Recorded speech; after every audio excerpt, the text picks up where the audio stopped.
خبر میں خوش آمدید، میرے ساتھ آرمدی بڑی صاحب اور میں ہوں سعید قاضی۔ چیئرمین تحریک انصاف کے لیے سائفر کیس کتنا خطرناک ہو سکتا ہے؟ 14 دن کا ریمانڈ دے دیا گیا، پھر انہیں ظاہر گرفتار کر لیا گیا دوبارہ سے۔ کیا پھر ایک دفعہ بڑی گرفتاریوں کی بڑی باتیں بہت ہو رہی ہیں، مگر کبھی بڑی گرفتاریاں جو صحیح معنوں میں بڑی ہیں کبھی ہوں گی؟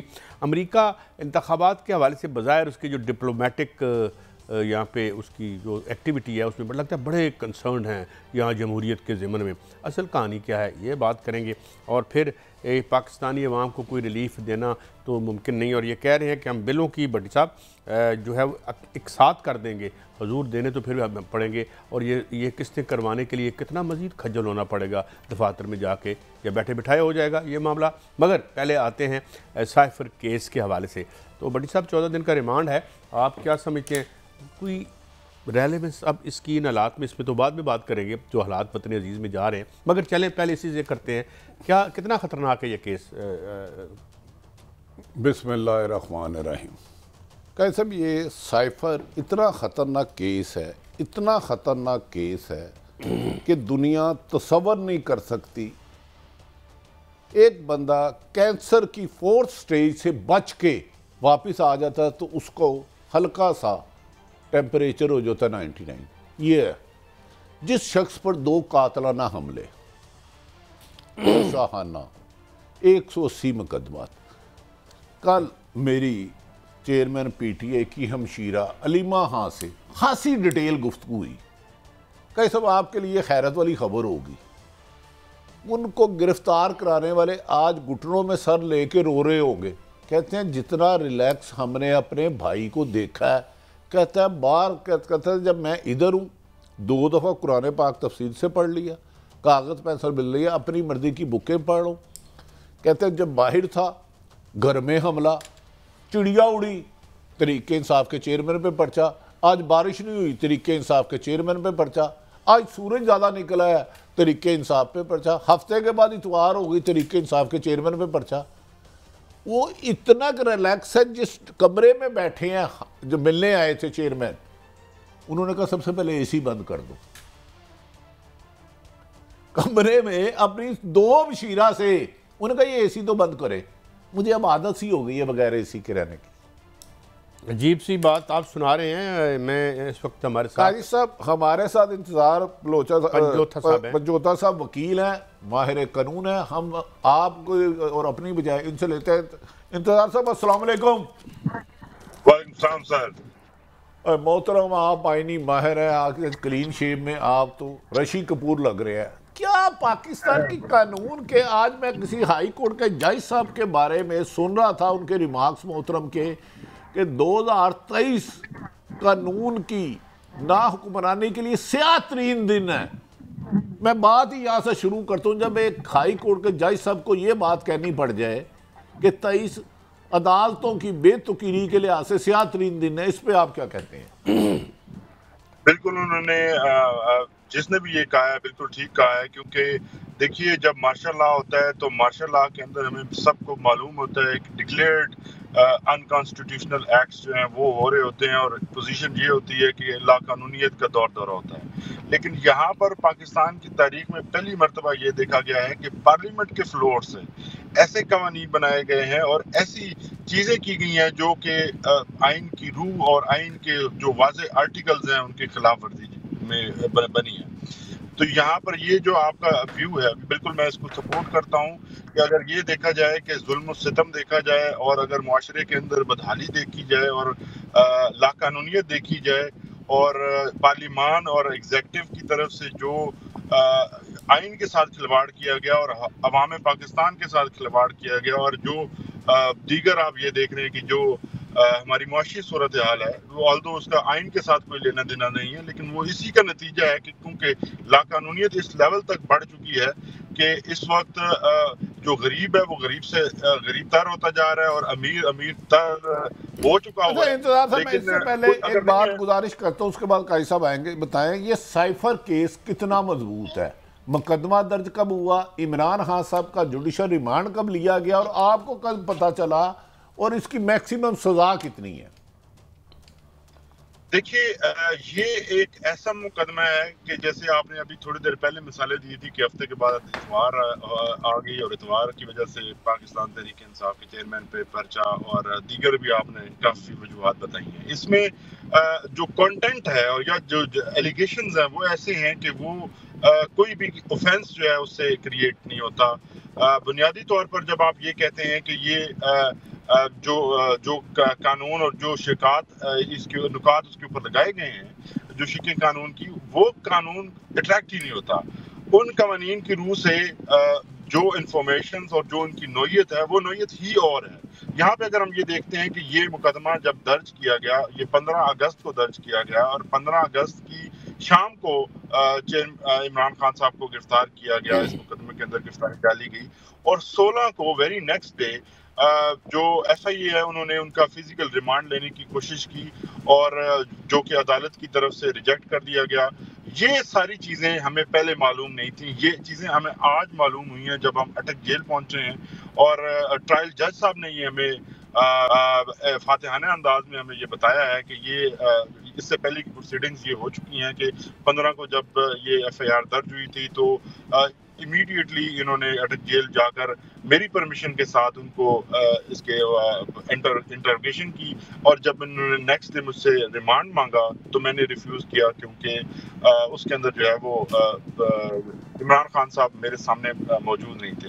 اس کے علاوہ بھی انہوں نے کافی وجوہات بتائیں لیکن اس کیس کو جس طرح سے چلایا جا رہا ہے وہ چلانا جو ہے اٹ سیلف ہمیں اس سے میلافیڈی ان کی شو ہو رہی ہے کیونکہ آج تک ہم نے یہ نہیں دیکھا کہ کسی ملزم کی سیکیورٹی کے لیے جب ہم عدالتوں میں جاتے تھے یہی بنیاد بنا کر اور یہی استدعا لے کر ہم نے high court, Lahore high court, Islamabad high court اور کون سی عدالتوں میں ہم نے دھکے نہیں کھائے. آپ کے سامنے ہے کہ ہم نے ہر ایک کا دروازہ نوک کیا ہے لیکن ہمیں سیکیورٹی کے نام پر آج تک کبھی ریلیف نہیں ملا. ہمیں ہمیشہ یہ ہے کہ اگر عمران خان ویل چیئر پہ بھی ہیں تو ان کو لے کے آئیں. یہاں پر یہ جو جیل ٹرائل کیا گیا ہے یہ جیل ٹرائل کے اندر ہمیں ان کی جو میلافیڈی ہے وہ نظر آ رہی ہے, وہ شو ہو رہی ہے اور یہ کسی خاص مقصد کے لیے یہ بنایا جا رہا ہے. جو کنٹینٹس آف دا کیس ہیں وہ بالکل اس میں کوئی جان نہیں. انتظار صاحب ایک اور پہلو جو میں یہ تو قانونی طور پر آپ نے ایکسپلین کر دیا ہے مگر ابھی اپنے انٹرو میں بھٹی صاحب نے بڑی ایسی بات کی کہ جو لوگوں کے لیے بڑی دلچسپی کا باعث ہوگی کہ یہ جو علیمہ خان صاحبہ ملی ہیں اور ان کی بات بھی ہوئی کہ خان صاحب کوئی بالکل ان مووڈ لگتے ہیں, ان حالات کا کوئی ان پر اثر نظر نہیں آ رہا اور یوں لگتا ہے کہ he has adapted to these very difficult this. آج چونکہ صبح میں آپ کو ویڈیو بھی دیکھ رہا تھا, آپ ملے بھی ہوں گے, تو اس بارے میں آپ کا کیا ٹیک ہے خان صاحب, how he is taking all دس آرڈیل؟ دیکھیے جی خان صاحب بہت بااعتماد ہیں اور آج تو ان کی جو لک تھی وہ بالکل فریش تھی. مجھے اگر صرف یہ آپ ایلیمنٹ نکال دیں کہ عدالت کا کمرہ بنایا گیا, عدالت کا کمرہ تو ایسا نہیں تھا, وہ ڈپٹی سپرنٹینڈنٹ کا آفس تھا جس کے اندر جج صاحب ان کے چیئر پر براجمان تھے اور اس کے علاوہ ایک آفیشیل دفتر کی فیلنگ آ رہی تھی, ادروائز تو وہ عدالت نہیں تھی. اور اگر میں عمران خان صاحب کی طرف دیکھوں تو وہ بالکل فریش تھے, ایسے معلوم ہو رہا تھا جیسے میں ان سے زمان پارک میں ملتا تھا, اسی فریشنس اور اسی تازگی کے ساتھ وہ آج میں موجود تھے, بالکل فریش. اور سب سے بڑی بات کہ ان کا جو اسپرٹس ہیں وہ بہت ہائی ہیں, وہ کسی طرح سے پریشان نہیں ہے. ان سے پوچھا میں نے کہ کنڈیشنز جو ہیں وہ ہمیں بتایا گیا ہے کہ کنڈیشنز کچھ بہتر ہوئی ہیں. انہوں نے یہ کہا کہ یہ کنڈیشنز اب اس کے اوپر بات کرنا بھی وہ بے معنی ہے کیونکہ میں ان کنڈیشنز کے ساتھ ایڈجسٹ کر چکا ہوں. سب سے امپورٹنٹ چیز جو انہوں نے کہا کہ میں اس جو 7/8 کا جو ان کا سیل ہے اس سیل کے اندر میں اس وقت مینٹلی طور پر ایڈجسٹ کر چکا ہوں. اس کے اندر ہوں یا میں باہر ہوں, کیونکہ باہر جو ماحول ہے وہ بھی اسی کی طرح کا ہے. وہاں پہ بھی اگر میں اپنے گھر کے بیڈ پہ سوؤں گا تو کوئی فرق نہیں ہوگا اگر میں یہاں سوؤں گا, کیونکہ وہاں بھی میں قید ہوں اور یہاں پہ بھی میں قید ہوں. تو اگر مجھے وہاں جا کے قید رہنا ہے اور میں اپنے نظریات اور اپنے جو آئیڈیالوجی ہے اس پر عمل درآمد نہیں کر سکتا تو اس سے بہتر ہے کہ میں اس کے اندر ہوں. تو یہ خان صاحب کا جو نظریہ ہے وہ اس پہ بالکل قائم ہے اور وہ بہت مضبوطی سے قائم اور کھڑے ہوئے ہیں. اچھا انتظار صاحب یہ فرمائیے گا, ہماری اطلاعات کے مطابق میں نے 3-4 جو سیکرٹری خارجہ رہے ہیں ان سے ملاقات کی اور یہ طریقہ کا جان. انہوں نے کہا کہ جی سائفر تو آج بھی وزارت خارجہ میں ایز اٹ محفوظ ہے, اسے ایک مشین کے ساتھ ڈیکوڈ کیا جاتا ہے, اور خود قاسم سوری صاحب نے چیف جسٹس صاحب کو بھی بھیجا, اور اس کی آفیشیل کاپی 5-6 جگہ جاتی ہے. تو سائفر کیس عمران خان صاحب پر بنا کیا ہے, مجھے آج تک سمجھ نہیں آ رہی, اور عام ناظرین بھی آپ سے ذرا یہ سننا چاہیں گے.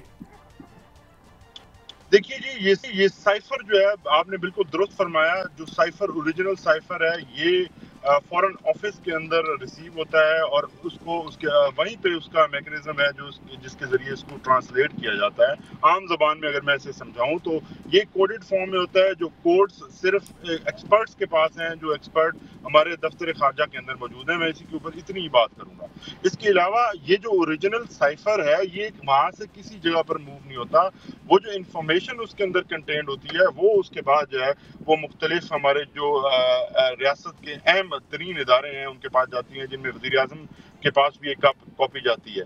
اور اس کے بعد آپ سے امپورٹنٹ چیز جو آپ نے خود ہائی لائٹ کی کہ قاسم سوری صاحب نے مختلف جو آئینی عہدیدار تھے اس وقت کے, ان کو یہ لیٹر جو ہے جس کے اندر جو انفارمیشن تھی بیسیکلی وہ انہوں نے شیئر کی تھی, اور آفیشیل کیپیسٹی میں شیئر کی تھی. یہاں پر اب سوال یہ پیدا ہوتا ہے کہ اگر یہ انفارمیشن یا تو وہ کوڈز اٹ سیلف جو ہیں وہ ہوتے, اب تو پھر تو کوئی, اگر آپ جو یہ اسپیشل سیکرٹ ایکٹ کی جو پروویژنز آپ نے لگائی ہیں یہ لگ جاتی. لیکن یہاں پر الزام یہ لگایا جا رہا ہے کہ اس کے اندر جو انفارمیشن ہے وہ آپ نے اپنے مقصد کے لیے استعمال کی ہے. اب یہاں پہ مقصد کیا تھا؟ مقصد آپ کے سامنے ہے کہ یہ تو غیرت کی بات ہے, یہ تو آپ کی ملک سے جو محبت ہے اور اپنی ملک کی سالمیت اور اپنے ملک کی وقار کی بات ہے کہ آپ اس کے لیے کیا سٹینڈ لیتے ہیں. جب ایک ملک کو دھمکی لگائی گئی, یہ عمران خان صاحب نے صرف نہیں کہا, یہ دھمکی کی بات جو ان کے بعد وزیر اعظم آئے, جو پی ڈی ایم کے وزیر اعظم تھے شہباز شریف صاحب, انہوں نے بھی پارلیمنٹ کے فلور کے اوپر کھڑے ہو کر بات کی. اب یہ ہے اس کے کنٹینٹس. سب سے امپورٹنٹ جو الزام لگایا جا رہا ہے وہ اس کے اوپر خان صاحب پر یہ ہے کہ انہوں نے اس کی جو انفارمیشن ہے وہ پبلک کے ساتھ شیئر کی, جس سے جو پاکستان کی سالمیت کو خطرہ پیدا ہوا ہے. تو اب یہ ہمیں دیکھنا ہے کہ یہ کون سی سالمیت کو خطرہ پیدا ہوا ہے, اور یہ کس طرح سے پاکستان کے جو نیشنل انٹرسٹ ہیں ان کے خلاف جاتا ہے کہ ایک ملک جو اس کو دھمکی دے رہا ہے, اور اگر آپ اس کے بارے میں عوام کو بتاتے ہیں تو اس سے ملک کی سالمیت کو کیسے خطرہ پیدا ہو گیا. یہ ہم دیکھیں گے پروسیکیوشن اپنے کیس میں اس کے لیے کیا ایویڈنس لاتی ہے, کیونکہ ادروائز تو یہ case open and shut case ہے. اس میں جو پروویژنز اٹریکٹ ہوتی ہیں اس کے مطابق یہ بیلیبل افینسز تھے. ہم نے آج بھی استدعا کی کہ یہ بیلیبل افینسز ہیں, خان صاحب کو فوری طور پر رہا کیا جائے, کیونکہ جوڈیشل لاک اپ میں تو آپ تب رکھ سکتے ہیں کہ اگر کوئی ایسا افینس ان کے اوپر الیج کیا جائے جس میں ضمانت کی ضرورت پڑے. لیکن جب ہمیں ریفیوژل ملا تو پھر ہم نے ان کی ضمانت کی جو درخواست ہے وہ وہاں پہ فائل کی, جس میں 2 ستمبر کی ڈیٹ ہوئی ہے, اور ہم ہوپفل ہیں کہ جلدی سے جلدی ہم خان صاحب کو انشاءاللہ اس سے باہر نکالیں گے. تو آپ کہہ رہے ہیں کہ 2 ستمبر تک ان کی ضمانت کی آپ کو امید ہے, لیکن پھر کیا ہمیں یہ خطرہ بھی رہے گا جیسے بھٹی صاحب اور دوسرے لوگ بھی کہتے ہیں کہ کیسز کے ایک مطلب سینکڑوں کیسز ہیں, تو then he can again be nabbed in some other case. کیا آپ کی اس پہ رائے ہے؟ دیکھیے جی, ہم نے جو ان کی بیلز ڈسمس ہوئی تھی نان پروسیکیوشن کے گراؤنڈز کے اوپر, وہ ہم نے مختلف جو ان کے سپیریئر کورٹس تھیں ان میں چیلنج کر دی ہیں, جس میں اسلام آباد ہائی کورٹ ہے, لاہور ہائی کورٹ ہے. لیکن سب سے انٹرسٹنگ اور امپورٹنٹ جو ہماری پٹیشن ہے وہ تھی توشہ خانہ کیس کے 3 اگست کے آرڈرز اسلام آباد ہائی کورٹ کو کے جو ہم نے چیلنج کیے تھے before the supreme court of Pakistan. Supreme court of Pakistan نے اس کے اوپر ہیئرنگ بھی کی ہے, اور اسی ہیئرنگ کے اندر انہوں نے اسلام آباد ہائی کورٹ کے جو اس فیصلے کا انتظار کرتے ہوئے اس کے فیصلے تک اس کو ایڈجرن کیا تھا. اس کے اندر ہم نے ایک اپلیکیشن یہ موو کی ہے کہ ہمیں اگر مکمل انصاف دیا جائے تو پھر گھڑی کی جو سوئی ہے وہ 5 اگست 12:30 پر جائے گی, کیونکہ 12:30 پر جو پروٹیکشنز عمران خان کو حاصل تھیں وہ اس انلیگل آرڈر کی وجہ سے ہماری 17 سے 18 جو بیلز ہیں وہ ڈسمس ہوئی ہیں, اور اس میں عمران خان کی وجہ سے یہ وہ حاضر نہیں ہو سکے, یہ سسٹم کی وجہ سے, اور سسٹم کا فالٹ ہے. ہم جو قانونی ٹیم تھی ان کی وہ وہاں پہ موجود تھی, تو ہم یہ چاہیں گے اور ہم نے استدعا کی ہوئی ہے سپریم کورٹ آف پاکستان سے کہ تمام نئے مقدمات جس میں یہ سائفر کا مقدمہ بھی شامل ہے اور اس کے علاوہ دیگر نون اور ان نون جتنے بھی کیسز عمران خان صاحب پر ہیں اس کے اندر تمام کے اندر ان کو پروٹیکشن دی جائے اور ان کو فوری طور پر فی الفور انہیں ختم کیا جائے. بہت شکریہ انتظار پنجوتھا صاحب، بڑی وضاحت سے آپ نے ہمیں جو ہے اس پہ بریف بھی کیا، ہمارے ناظرین کو بھی. جی بھٹی صاحب، معاملہ تو آپ کے سامنے ہی ہے اور جس طریقے سے ہو رہا ہے، لیکن جو میں اس میں جو دیکھ چکا ہوں یا جو شروع میں آپ نے بات کی تھی اس کو کورابوریٹ کیا انتظار پنجوتھا صاحب نے کہ وہ ان کنڈیشنز میں اپنے آپ کو ڈھال چکے ہیں، ایسے آپ مجھے یعنی تصور دے رہے ہیں جو آپ کی علیمہ خان صاحب سے بات. اچھا قاضی صاحب، اور ڈیٹیل بات کتنے بجے گئی، کتنے بجے تشریف کیا کیا بات، اور اس کے بعد جیل ذرائع سے، جیل میں خاصا عملہ ہے. آپ یہ کہہ رہے ہیں کہ جیل ذرائع سے بھی بات ہوئی؟ جیل ذرائع 100% میں نے محکمہ جیل خانہ جات کو کور کیا ہوا، میں چھوٹا سا جرنلسٹ ہوں. قاضی صاحب ایک آدمی خان صاحب کے تحریک انصاف کے چیئرمین صاحب کے پاس گیا. اس نے کہا سر آپ تک اب کوئی ہمیں مار کے ہی آئے گا، آپ پاکستان کی جنگ لڑ رہے ہیں. یہ اندر کے کسی جیل کے ملازم نے قاضی صاحب باہر اگر غبارے اڑانے پہ مقدمے درج ہو رہے ہیں، آپ کو پتہ ہے غبارہ اس میں کیا کوئی ایٹم بم ہوتا ہے، اس میں جو پھٹنے کا خطرہ ہے. یہ جو بلون ہے جس سے بچے کھیلتے ہیں، آپ بھی بچپن میں کھیلتے ہوں گے، اس میں بھی خان صاحب کے پاس گئے. اس نے کہا سر افسوس ہے ہم آپ کی مدد نہیں کر سکتے، لیکن آپ سے جو ملک کی جنگ لڑ رہے ہیں ہم بھی آپ کے اس جنگ کے سپاہی ہیں. اس کے بعد انہوں نے پہلے دن ان کے کچھ کیڑے شیڑے آئے، اگلے دن انہیں چھوٹا سا میٹرس مل گیا. اب وہ دیوار بھی اونچی کر دی گئی ہے جو 2-2.5 فٹ کی تھی. اس میں زیادہ خوش ہیں بنسبت زمان پارک کے.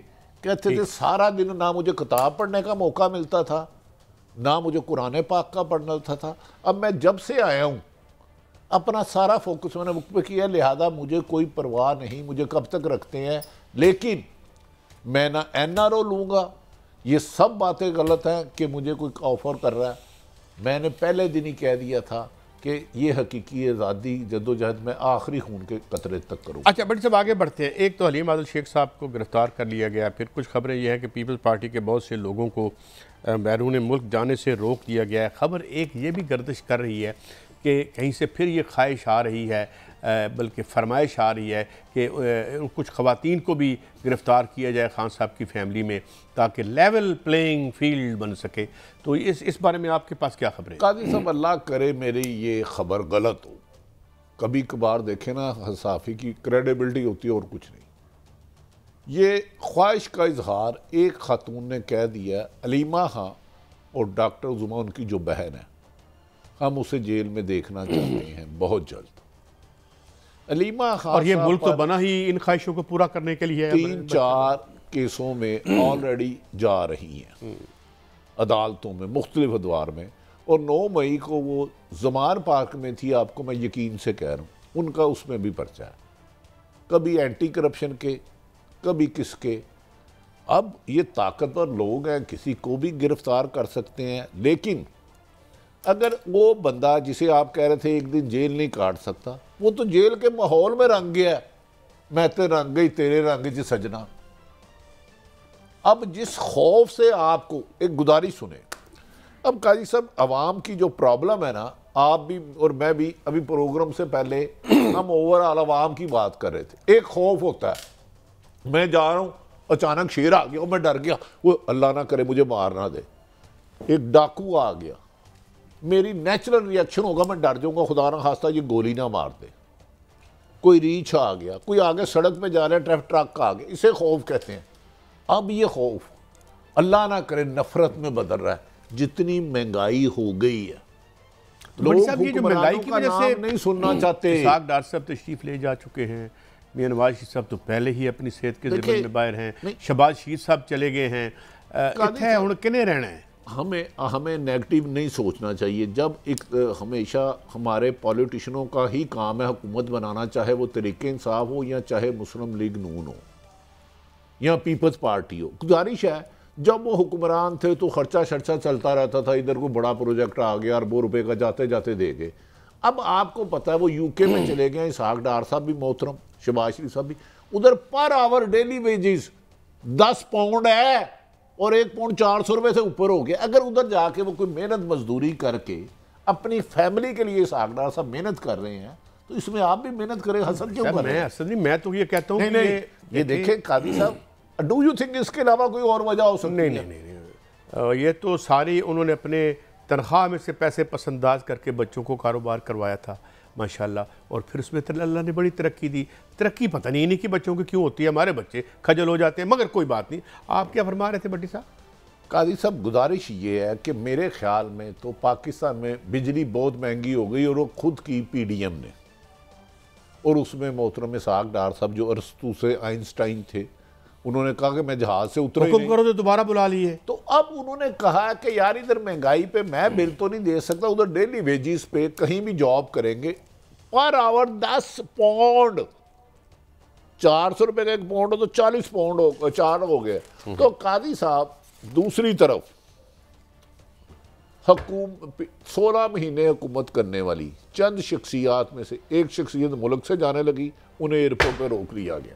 بس بھائی بس, زیادہ بات نہیں. لیکن بٹی صاحب میں آپ سے ایک اور بات کرنا چاہتا ہوں. چلیں آپ نے اشارہ تو کر دیا, مگر یہ ابھی میں دو جو ہیں ابھی پریس کانفرنسز ہم نے دیکھی, ایک شرجیل میمن صاحب کی اور ایک مریم اورنگزیب صاحبہ کی.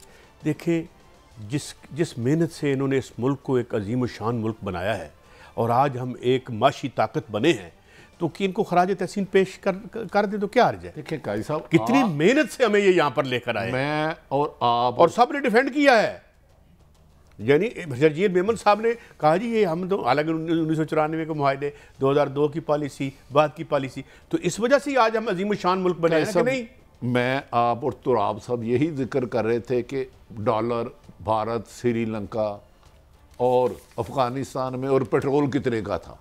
تو اتنی لے آئینی ماہر ہمارے ہر دل عزیز دوست عرفان قادر صاحب ہیں, ان کا پہلو بھی آ جائے, یہ بڑے دماغ. عرفان قادر صاحب السلام علیکم. جی وعلیکم السلام.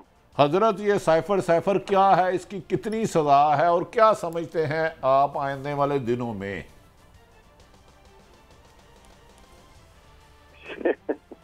اس پہ دیکھیں, اب آپ کے سامنے ہے سائفر, اس پہ وہ خان صاحب نے یہ کہا تھا کہ ان کی حکومت جو ہے وہ اس کے ذریعے گرائی گئی ہے, اور جس سے کہ وہ ثابت کر رہے تھے کہ ان کے جو مخالفین ہیں وہ باہر کی قوتوں کے ساتھ ملے ہوئے ہیں.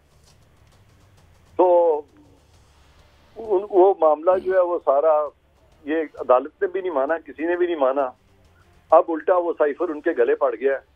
تو یہ سارا معاملہ ہے سائفر کا. تو اس سے زیادہ میں اس پہ کچھ بھی نہیں کہنا چاہتا فی الحال. نہیں, آپ کی رہنمائی یہ مقدمے میں ان پہ ایلیگیشن ہے کیا؟ ہم سرا یہ یقیناً آپ ایک آئینی ماہر ہیں اور ماشاءاللہ ایک بہت اچھا نام ہے آپ کا.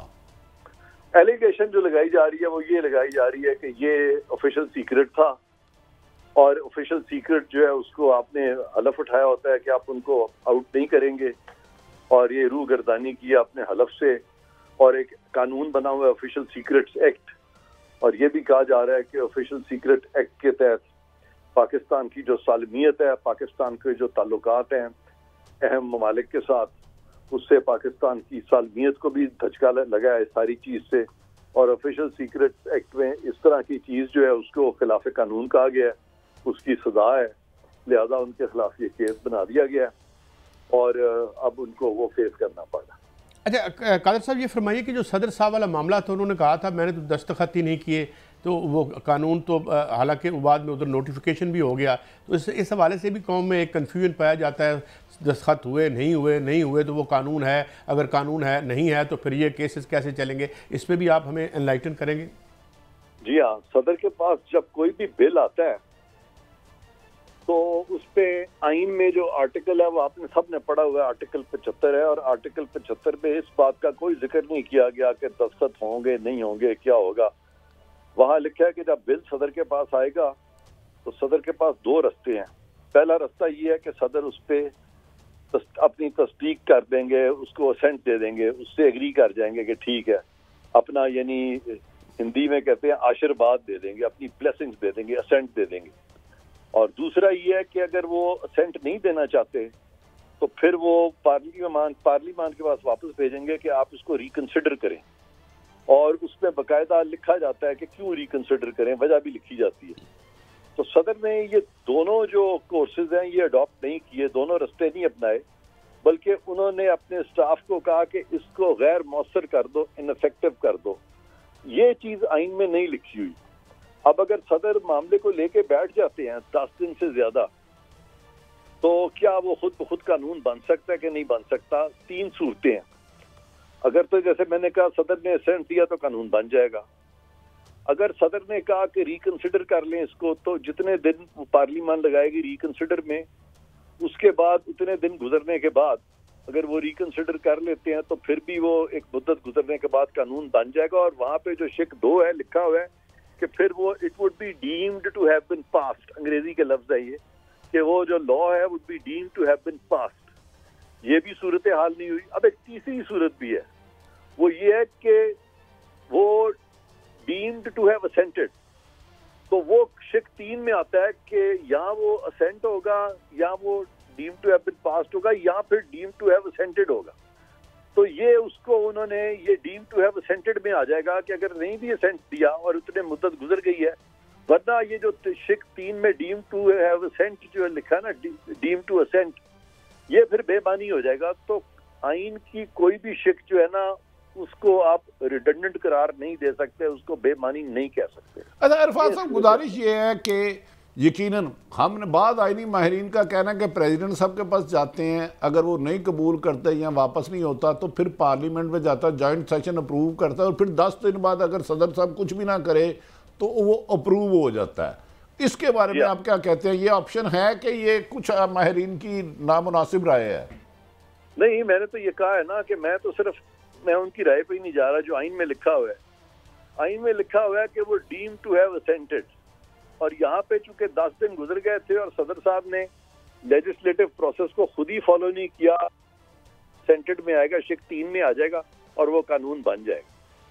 اچھا چلے یہ بتا دیں کہ آج جو نیب قوانین میں ترامیم ہوئی, سپریم کورٹ میں زیر سماعت ہے, بادی النظر میں ایسا لگ رہا ہے کہ اسے ختم کیا جا سکتا ہے. آپ کیا سمجھتے ہیں وہ جو امینڈمنٹ کی گئی نیب سے جس سے 400 یا 500 لوگوں کو ریلیف ملا, اس کیس میں کتنی جان ہے؟ کیا فیصلہ متوقع ہے؟ فیصلہ تو یقیناً سپریم کورٹ نے کرنا ہے, لیکن آپ کی آئینی رائے بھی تو ہو سکتی ہے. میری آئینی رائے یہ ہے کہ چیف جسٹس جو ہے نا وہ 50 ہیئرنگ کر چکے ہیں.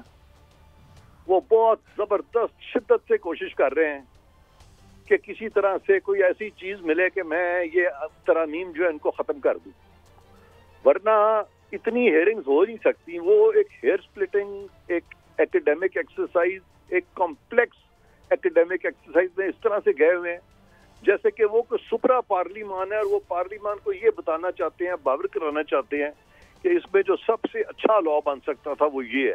یہ سپریم کورٹ کا کام ہی نہیں ہے. اور یہ جو بینچ بنایا گیا ہے یہ بھی اپنی مرضی سے انہوں نے بنایا ہے, اور اس پہ جسٹس منصور علی شاہ جو ہیں انہوں نے آج کافی اس چیز سے اگری نہیں کیا, اور انہوں نے کہا کہ پہلے وہ جو پریکٹس اینڈ پروسیجر کا قانون ہے اس کو پہلے فیصلہ کریں. دوسری بات یہ ہے کہ یہ جو ترامیم ہے اس میں ایک عام تاثر لوگوں کو یہ دیا جا رہا ہے کہ کچھ لوگوں نے فائدہ اٹھایا ہے. انٹرسٹنگلی یہ تمام ترامیم جو ہیں 3-4 آرڈیننس جو تھے پی ٹی آئی کی اپنی حکومت کے دوران آئے, کچھ بعد میں آئے, اور جب یہ قوانین یہ تو ترامیم نہیں بھی تھی تو نیب کا جو طریقہ کار تھا وہ یہی تھا کہ اس طرح کے میٹرز وہ ٹیک اپ ہی نہیں کرتے تھے. ان ترامیم میں کہا کیا گیا ہے؟ ان ترامیم میں کہا گیا کہ جو ٹیکسیشن میٹرز ہیں, یا جو پرائیویٹ انڈیویجولز کے میٹرز ہیں, یا جو امپروڈنٹ ڈیسیژن میکنگ کے میٹر ہیں, for example failure to exercise authority ہوئی ہے, مس یوز آف اتھارٹی ہوئی ہے, اگر اس میں کک بیکس نہیں ہیں تو ان لوگوں کے خلاف نہیں پروسیڈ کر سکتا نیب. یہ بات اچھی بات ہے, یہ ٹھیک بات ہے. میں بھی جب نیب میں تھا, میں پروسیکیوٹر جنرل تھا 2003 سے 2006 تک, تو ہماری بھی یہی پریکٹس تب ہوتی تھی کہ اس طرح کے لوگوں کو نہ انوالو کیا جائے جنہوں نے کک بیکس کے لیے, جن کے خلاف نیب کے پاس کوئی ایویڈنس نہیں ہے. اب یہ صرف لوگوں کو خوش کرنے کے لیے بے گناہ لوگوں پہ کیسز بنائے جائیں, کل کو خدا کو جواب نہیں دینا. صرف یہی کہتے جائیں کہ بس ہم نے بڑا کمال کر دیا, ہم نے اتنے لوگوں کو جیلوں میں ڈال دیا. آپ کو پتا ہے کہ نیب میں غلط کیسز بنانے سے کتنے لوگ جو ہیں بیچارے اپنی جانوں سے گئے ہیں, کچھ لوگ مر گئے ہیں نیب کی کسٹڈی میں جو کہ بالکل بے گناہ تھے. کچھ بے گناہ سینئر اچھی صورت والے لوگ 5-5 مہینے پابندے سلاسل رہے ہیں. یہ سب کچھ نظر نہیں آتا اور اس پہ انہوں نے کچھ بھی نہیں کیا ہوا تھا. اور نیب کو اگر آپ اتنے ایزی ٹارگٹ دینا چاہتے ہیں کہ نیب تو تفتیش بھی نہ کرے, یعنی 1200 لوگ جو ہیں وہاں بیٹھ کے تو بڑی بڑی تنخواہیں لے رہے ہیں اور بونسز لے رہے ہیں اور وہ تفتیش بھی نہ کریں اور خود کیس پروو ہو جائے, تو اس حد تک یہ ترامیم جو ہے یہ کلیریفیکیٹری ترامیم ہے. یہ سپریم کورٹ اس پہ بیٹھی ہوئی ہے, 50 ہیئرنگ اس پہ آج 50ویں ہوئی ہے. اگر یہ اسی طرح بیٹھے رہیں گے تو باقی سارے کیس چھوڑ دیں گے. عرفان صاحب گزارش ہے, بدقسمتی آپ نے ٹھیک فرمایا. نیب کی ہسٹری شروع سے ہی جس نے بھی بنایا اس نے سیاسی مخالفین کو کچلنے کے لیے بلایا, وہ سیف الرحمان ہو یا تحریک انصاف ہو یا کوئی بھی حکومت ہو. چلے لیکن اگر بادی النظر میں سپریم کورٹ اس کو ختم کر دیتی ہے جو امینڈمنٹ کی گئی ہے, پھر اس کی قانونی حیثیت کیا دیکھتے ہیں آپ؟ وہ پھر ریویو فائل ہوگا, نئے چیف جسٹس آئیں گے, وہ ساری جو کلیریفیکیشن میں واپس آ جائیں گی.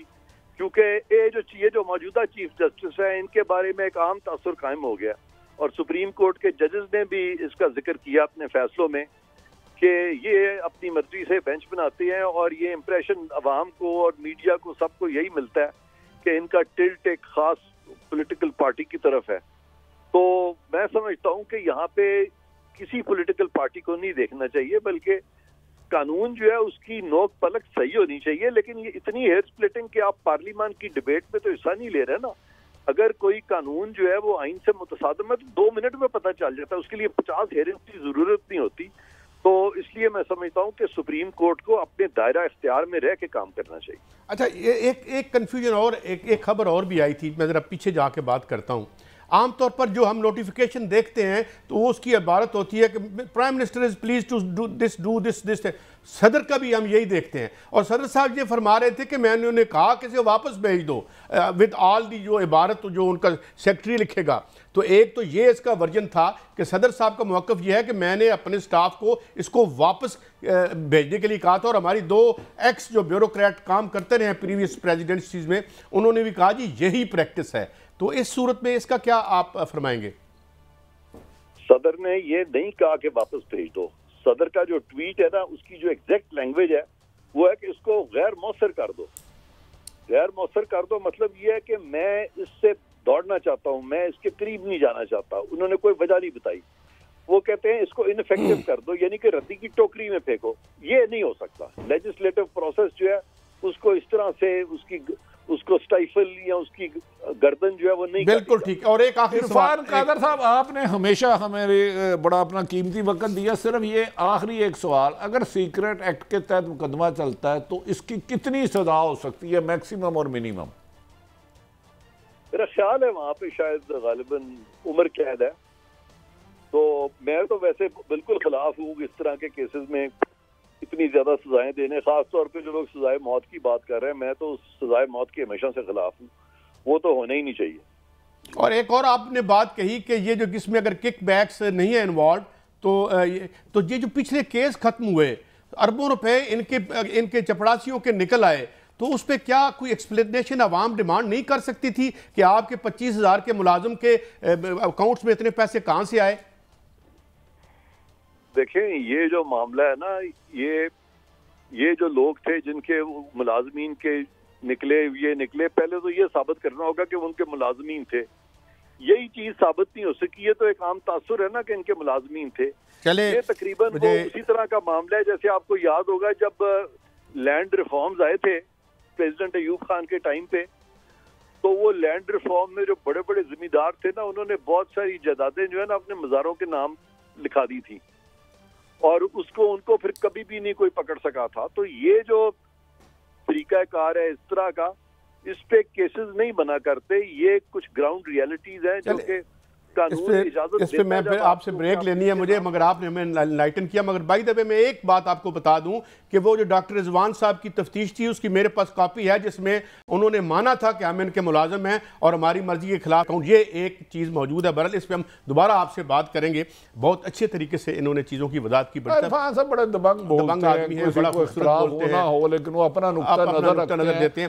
ایک بریک ہے بٹی صاحب، ایک بریک ہے، اور بریک کے بعد ہم نے حاضر ہونا ہے. اور last but not the least, بجلی، مہنگائی، دوبارہ سے قیمت میں اضافہ آج کل کی بات ہو رہی ہے، اور حکومت وقت جو ہے سو رہی ہے.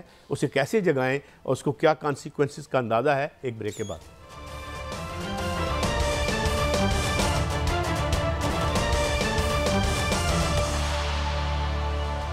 Welcome back. جی بٹی صاحب، یہاں پہ ابھی ہم نے معیشت کی بھی بات کرنی ہے، مگر امریکہ بہادر کی ملاقاتیں ہو رہی ہیں اور بڑی اہم ملاقاتیں ہیں. ہمارے چیف الیکشن کمشنر صاحب نے بھی جو ہے وہ سمجھا ہے زیادہ اہم ہے، چونکہ وہ واسرائے پاکستان ہمیں انہیں کہہ دیں کہ ان سے ملنا بڑا ضروری تھا، صدر صاحب سے ملنا ضروری نہیں تھا. بہرحال کیا کریں، ایسا ہی ہے وطن عزیز. تو یہ امریکن بڑے پریشان ہیں، ڈیموکریسی کے لیے ان کی بڑی ماشاءاللہ کنٹریبیوشن ہے پوری دنیا میں. ان کی 52 سٹیٹس ہیں نا امریکہ کی، کرے ایک آزاد ملک ہے الحمدللہ، لا الہ الا اللہ محمد رسول اللہ کے نام پہ بنا ہے. مجھے چیف الیکشن کمیشن صاحب کی ان سے ملاقات اور صدر کو دعوت دینے پر اس عہدے کی بے توقیری کرنے کی سمجھ نہیں آئی. کیا انہوں نے ادھر تو اتنی دھاندلی نہیں ہوتی جتنی پاکستان میں مبینہ الزامات لگتے ہیں جس بھی الیکشن پہ ہو. تو انہوں نے امریکن سفیر کو کیا پوچھا ہوگا؟ شفاف الیکشن کرانے کا طریقہ یا ڈلے رکھنے کا طریقہ؟ ہم یہ بتا نہیں سکتے، غیب کا علم اللہ کے پاس ہے. کیا پوچھا؟ آپ اسیسمنٹ لگائے نا. غیب کا علم تو یقینی بات ہے. دیکھیں جو صدر کے پاس جانا پسند نہیں کرتے اپنے ملک کے، جو آئینی عہدہ ہے، جو فیڈریشن کی علامت ہے، اور غیر ملکی سفیر سے آپ ملتے ہیں، اور اس کے باوجود آپ برملا کہتے ہیں کہ 90 دن میں الیکشن نہیں ہو سکتے، اور آپ کا ملک ایک ہی کنسنسس سے آئین بنا 1973 کا، وہ کہتا ہے 90 دن میں الیکشن. تو قاضی صاحب کیا ہے ہمارے فیصلے لندن، امریکہ، لیکن میں ایک بڑی خبر میں آپ کو اور دے دوں بٹی صاحب، کہ آپ جانتے ہیں کہ ہمارا بڑا را مٹیریل باہر سے آتا ہے، یورپ سے آتا ہے، فرانس سے آتا ہے، جرمنی سے آتا ہے. اور کل پرسوں ہم نے خبر دی تھی کہ جناب یہ ان کا پریشر آ رہا ہے کہ یہاں پہ الیکشن کروائیں. ایک ان کا ہے الیکشن کے حوالے سے وہ بات کرتے ہیں، لیکن اب یہ ہے کہ کچھ مجھے بڑے ریسپیکٹیبل جو ہمارے انڈسٹریلسٹ ہیں جن کا سیاست سے کچھ لینا دینا نہیں ہے، ان کی طرف سے یہ اشارے مل رہے ہیں کہ شاید جو بہت سا را مٹیریل یہاں کی انڈسٹری میں استعمال ہوتا ہے اس حوالے سے بھی کوئی کیا خدا نخواستہ ایسی، اس پہ ہم اور تحقیق اور ریسرچ کر رہے ہیں کہ یہ کیا معاملہ ہے.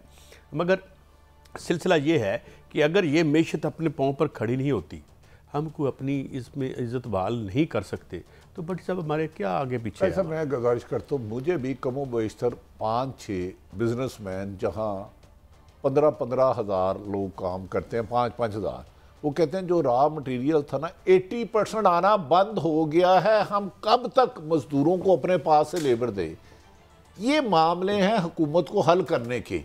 اگر آگے ہی بے روزگاری کا طوفان ہے، اگر چھوٹی موٹی یہاں کوئی انویسٹمنٹ کر رہا ہے اور ہزاروں لوگوں کو روزگار دے رہا ہے، اگر وہ جو را مٹیریل باہر سے آ رہا ہے آپ نے اس پہ بھی بندی لگوا دی، تو مجھے بتائیں ادھر رہتے کتے کارخانے جو 10-15% رہ گئے ہیں، فیکٹری ہیں، ملیں، وہ بھی بند ہو گئی، تو آگے ہی شہر کریا مہنگائی کی دہائی ہے اور لوگ بل جلا رہے ہیں. ایسے میں مجھے ایسے لگتا ہے قاضی صاحب ادب احترام سے حکومت شاید حالات کی سنگینی کا اندازہ نہیں کر پا رہی. اصل میں حکومت کے ایوانوں میں لوگوں کی مزری نہیں پہنچتی، اندر لہر بہر ہوتی ہے، بہاریں ہوتی ہیں، ان انٹرپٹڈ جو سپلائی، مفت کی بجلی مل رہی ہوتی ہے، گاڑیوں کا پیٹرول آنا جانا، شان و شوکت، جھنڈے ہل رہے ہیں، تو ذرا دیر لگ جاتی ہے وہاں تک اصل حقیقت پہنچتے ہوئے. مگر میں ایک عرض کر دوں آپ کو، یہ بنگلہ دیش میں اس وقت جو بجلی کے فی یونٹ کی قیمت ہے وہ 4.14 ٹکا ہے، ٹکا ان کے ہم اس کو. افغانستان میں 3.75 افغانی ہے. سری لنکا میں خیر بہت یعنی کہ ان کا جو روپیہ ہے 3 روپے اس کے 3 اس کے ٹھیک ہے. اس کے بعد سری لنکا میں یہ ہمارے جو حال ہوا تھا اس کا 56.90 تھا، اس میں بھی یہی واردات تھی. سری لنکا میں آپ کو پتا ہے انقلاب آیا تھا، ڈیفالٹ ہو گیا تھا، ڈیفالٹ ہونے کے بعد یہ حال ہے. کتنی کی پرائز کہی ہے آپ نے؟ 56.90. میں ناظرین آپ کے لیے قاضی صاحب یہ بتا رہے ہیں سری لنکا جہاں انقلاب آیا بادشاہ کے گھر میں گھس کے وہاں 56، اور پاکستان میں ذرا رہنمائی. اچھا اس میں انڈیا کا پہلے بتا دوں 6.470 یعنی انڈین 6.5 روپے کا وہاں ان کا. اچھا افغانستان تو ایک عرصہ دراز سے حالت جنگ میں رہا ہے، امریکہ نے قبضہ کرنے کی کوشش کی، غیر ملکی فوجیں رہیں، ادھر کتنا ہے؟ افغانستان میں 3.75 4 روپے ان کے 3 روپے 75 پیسے. جی 75 پیسے.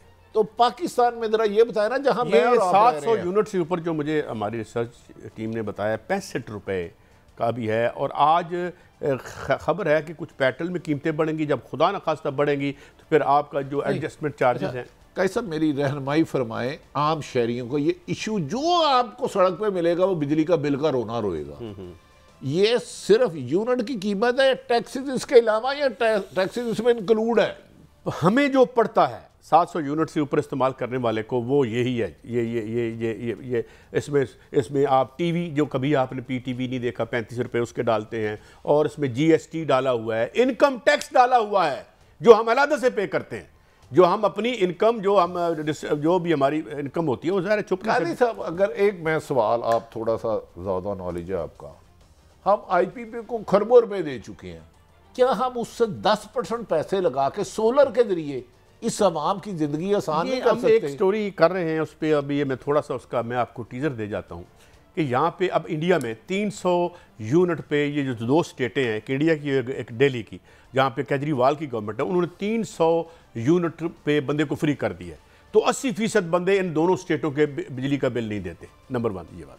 اچھا ہم یہاں کیا کر سکتے ہیں؟ ایک ہم نے سٹڈی کی ہے، وہ سٹڈی یہ تھی کہ بھئی اگر ہم یہاں پر جو چھوٹے سولر لگا دیں جو کہ 250 یونٹ پیدا کر سکتے ہیں، تو گورنمنٹ کو کوئی تقریباً 240 بلین کی جو ہے وہ سال. کیسا میری اس خبر کو ذرا کہیں، شاید اللہ کرے غلط ہو، اطلاع آتا ہے خبر ہے بٹ ناٹ کنفرم، 1000 ارب روپیہ پاور سیکٹر کو ہم سبسڈی دیتے ہیں، کیا یہ ٹھیک ہے؟ جی بالکل ہے. یہ سبسڈی کیا ہے یہ اس کا بھی میں آپ کو ایکسپلین کر دیتا ہوں. یہ جھونپڑی والوں کو دے، 3 کمروں والوں کو دے، 2 کمرے والوں کو دے. تو ہم نے چھیننا ہوتا ہے نا، کبھی ٹیکس کے نام پہ، کبھی جی ایس ٹی کے نام پہ، کبھی کس نام پہ. یہ کیا ہے؟ یہ سبسڈی کیا ہے؟ یہ سبسڈی بنیادی طور پر کل جو سیف ابڑو صاحب سینیٹر صاحب کہہ کے گئے ہیں، یہ جو 2 نمبر معاہدے ہوئے ہیں جن کو یہ کھولتے نہیں ہیں اور جن کے نام سے انہیں خوف طاری ہو جاتا ہے کہ یہ اگر کھل گئے تو یہ ساری عمر جیلوں میں سڑیں گے اگر یہاں کے قانون پر عمل درآمد ہو گیا. اور کل سیف ابڑو صاحب نے یہ بھی کہا تھا کہ ہر معاہدے میں 2 شکیں ہوتی ہیں کہ اگر کوئی غلط اطلاع دی گئی ہے اور اگر ڈی فراڈ کیا گیا ہے لوگوں کو تو یہ معاہدے ہم جو ہے اس کو ریوزٹ کر کے ختم بھی کر سکتے ہیں. مگر نہیں، میں اب آپ کو ایک اور فگر دیتا ہوں، ورلڈ بینک کی فگر، وہ جو کہ بہت انڈر سٹیٹمنٹ ہے. 10 سال میں $45 بلین کا ٹیکہ ورلڈ بینک کے مطابق ہمیں ان آئی پی پیز نے لگایا، اور یہ انڈر سٹیٹمنٹ ہے. اور یہ 10 سال کی بات ہے، 1994 سے شروع کریں تو 20 سال بنتے ہیں، اس حساب سے $100 بلین بن جاتا ہے، مگر اس سے زیادہ ہے. میں نے مبادی میں سب سے بڑا صوبہ غالباً بلوچستان ہے، ادھر کہتے ہیں غربت بھی بہت ہے، 200-300 میل بعد خیر ہے.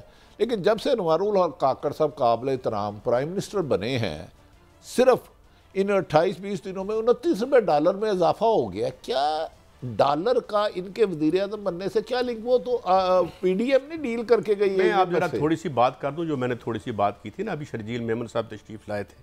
پیپلز پارٹی سے تو ہمارا پرانا رومانس ہے، مسلم لیگ نون بھی ہماری بڑی پیاری جماعت ہے. حضور انہوں نے یہ معیشت ڈائریکٹلی نکال کے آئی ایم ایف اور ورلڈ بینک کے 3-4 درجے کے ملازموں کے حوالے کی ہے. ان کی اوقات نہیں ہے یہ $2 کا ٹیکس کم کر سکیں یا زیادہ کر سکیں، یہ ان کو ان سے پوچھنا پڑتا ہے. یہ حالت کی ہے ہم نے 23 پروگراموں میں. انہوں نے آ کے یہ جو بڑے مسیح بنے ہوئے ہیں اور دوبارہ واپس آتے ہیں، لیول پلینگ فیلڈ مانگتے ہیں. اور کل جا کے کوریا میں پوچھیں، ڈائیو کا مالک جو جیل ٹرم سرو کر کے آیا ہے، جس نے پاکستان میں بھی کک بیک دی تھی، جس نے لیبیا میں بھی کک بیک دی تھی، جب ان ہاتھوں کے ہاتھ میں زمامے کار دیں گے. اور کتنے فخر سے بتایا تھا ہمارے سابقہ وزیر دفاع نے کہ الحمدللہ میری طرف سے، مطلب یعنی باڈی لینگویج یہی تھی کہ ہم ڈیفالٹ کر گئے ہیں، ویری گڈ. اور زمامے کار آپ کے ہاتھ میں ہوگی تو ڈیفالٹ ہی کریں گے نا. میں معافی چاہتا ہوں، یہ بات خواجہ آصف صاحب نے کہی تھی ہم ڈیفالٹ کر گئے. وہ انہوں نے اپنا نہیں کہا تھا میں کر گئی ہوں, انہوں نے کہا تھا پاکستان کر گئی ہوں.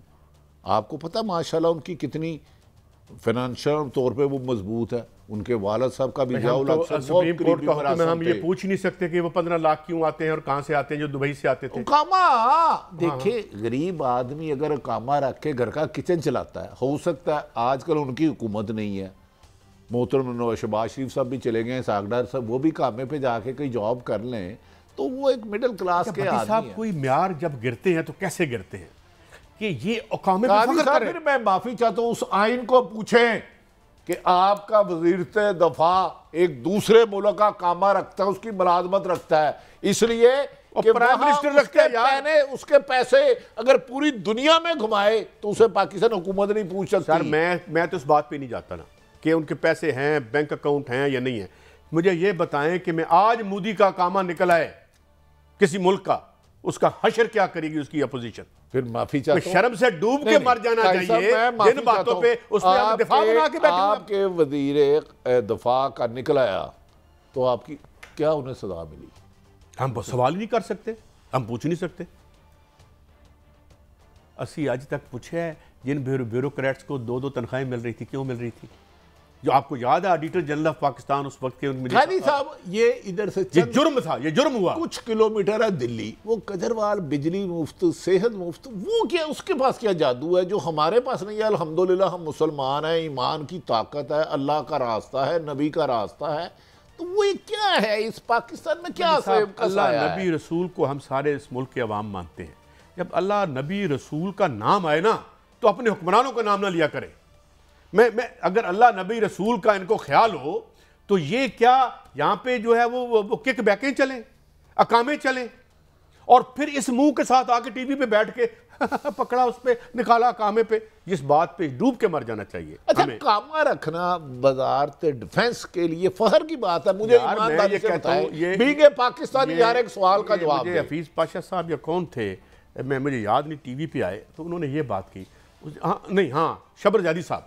شبر زیدی صاحب نے کہا یار وہ حلال کما رہے, حرام اس کو چھوڑ دو. ڈبل جاب کرنا پاکستان کے ہائیسٹ آفس میں بیٹھ کے, وہ یہ کوئی تھوڑا سا جرم ہے؟ مگر نہیں, اتھا انہوں نے پڑھو جنہا کچھ نہیں کیتا. تو قاضی صاحب پھر پاکستان میں کہتے ہیں رشوت لینے اور دینے میں جہنمی, اس سے زیادہ سزا کوئی نہیں ہو سکتی. یہاں پر میرا ایمان ہے, نہیں جو رشوت لیتے ہیں ان کا تو ایمان نہیں ہے نا. میری کیا حیثیت ہے تو, لیکن ادھر تو 95% کرپشن لیگل ہو چکی ہے. آپ کے وزیر دفاع کہتے ہیں, آپ کے اور سرکاری لوگ کہتے ہیں یار رشوت تو چلتی ہے, یہ کوئی بات نہیں. دیکھیں اب یہاں پہ جب یہاں یہ ایٹیٹیوڈ ہو کہ یہاں آپ کے چیئرمین ایف پی آر نے پتہ کتنے بیان دیا کتنی چوری ہوتی ہے. مبارک ہوئے, پھر کی کراں, روکو نا. 600 ارب روپے کہتے ہیں چوری ہوتی ہے. اور خدا کے بندے اتنے بڑے دفتر میں آپ کیوں بیٹھے ہو؟ اگر 600 ارب آپ کی ناک کے نیچے لوگوں نے چوری کر کے فراڈ کر کے ہمت کی داد دیں ملک کو اس نہج پہ پہنچا کے, پھر سعید قاضی یہی منہ پھڑ کے ٹی وی تے آ جاندے اور آ کے وضاحت اور آ کے یار کوئی ہے, کوئی سلسلہ ہے. اگر قاضی صاحب یہ چیزیں بھی آپ کا چیئرمین ایف بی آر جو انچارج ہے وہ کہہ رہا ہے 600 ارب کی چوری کوئی بات نہیں, میں کیا کروں؟ تو پھر اگر اس قوم کا اللہ ہی آفت ہے. اب ایک کلیپس کی خدا نخواستہ, اور اس کو اریسٹ کرنے کے لیے کیا کر رہے ہیں آپ؟ اور میں آج آپ کو بتا دوں, بھٹی صاحب آپ مجھے میری بات کا برا منائیں گے لیکن میں پہلے معافی مانگ لیتا ہوں. یہ ساری ارریلیونٹ اور ساری نان ایشوز پہ بات ہو رہی ہے جو ہم نے پورا پروگرام کی ہے. اوے اپنی ملک کی معیشت کو دیکھو. کل سے جو آپ نے بچوں کی فوڈ امپورٹ کر رہی ہے اس کی بات کرو. کل یہاں اگر یہ بل جو ہیں پے نہیں ہوتے تو کیا پی ایس او پیسے دے سکے گا؟ یہ قائد اعظم نے جو میرے اور آپ کے لیے گزشتہ 6 ماہ میں 4.5 لاکھ پاکستانی ملک چھوڑ گئے. آپ کے ملک جاؤ بھرتی ماں ہوتی ہے, کیوں چھوڑے؟ کیوں اتنے مجبور بے بس کر رہے ہو ان کو کہ وہ وطن کی مٹی ماں سے دور جا رہے ہیں؟ اور ظالموں کچھ تو شرم کرو. بھٹی صاحب چلیں, میں جو پی ایم صاحب نے کہا ہے ان کی بڑی ایک ان کی دانش ہوگی کہ جی شاید بات یہ ہے کہ یہ 6 بلین ڈالر جو ہیں فارن ریمیٹنسز کے گرے ہیں انہوں میں 6 ارب کی کمی آئی ہے. امپورٹ بل بڑا ہے, آپ اوورسیئرز کو پاکستانی نہیں سمجھتے. آپ کہتے ہیں جاتے جائے ہم انہیں ووٹ کا حق نہیں دیتے, ہم انہیں یہ حق نہیں دیتے. ایئرپورٹ پہ آئے تو سب سے پہلے کسٹم ان سے کہتی ہے امریکہ سے آئے ہو تو $200 دے دو, یو کے سے آئے ہو اتنے پاؤنڈ دے دو, دینار دے دو. آپ اوورسیز پاکستانی کو عزت کیا دے, عزت ہی دے دو. میں صرف یہ کہتا ہوں, are they going to wake up? یہ ہم نے جاگنا کب ہے؟ ہمیں کوئی گریوٹی آف دی سچویشن, یہاں پہ آج ڈاکٹر شفاق حسن خان صاحب کو ہم نے کوشش کی بلانے کی, وہ آتے رہتے ہیں. قائد صاحب معافی چاہتا ہوں, جاگنا کب نہیں ہے, جینا کب ہے, ہم مردہ ہیں. نہیں میں نہیں, جو زمام کار جن کے ہاتھ, جن میں اختیارات جن کے پاس ہیں, جو اس راٹ کو روک سکتے ہیں, اس کو اریسٹ کر سکتے ہیں, ایک کو سیریسلی اس کو اچھا قاضی صاحب صرف 30 سیکنڈ. ڈاکٹر اشفاق اسد صاحب نہایت قابل احترام, ان کا ایک لفظ میں اکثر کوڈ کرتا ہوں, وہ کہتے ہیں جب تک کوئی حکمران خود نہ چاہے ڈیفالٹ نہیں ہو سکتا. آج ہماری ٹیم نے ان سے رابطہ کیا, انہوں نے کہا میں سخت ڈسہارڈ ہو چکا ہوں, میں نہیں آ رہا, میری بات نہیں سن رہا, میں 2 سالوں سے یہ بات کر رہا تھا. تو اگر آپ کے اکانومی کے بے لوث اور ماہر لوگ آپ سے, ان کی رائے یہ ہے کہ یہ جو بھی ہوا یہ ولفلی ہوا, وہ ان کی رائے مقدم ہے ہمارے لیے. لیکن یہ ہے کہ اب بٹی صاحب کلوزنگ ہے, مگر اس امید اور دعا کے ساتھ let's wake up and let's wake up to this horrible economic reality جو ہمارے سامنے ہے, and let's stop this rot. اس کو روکے یار, ہمارے آپ کے ہم سب کے بچوں کے لیے. پروگرام ختم ہوا, کل پھر ملیں گے. اللہ حافظ.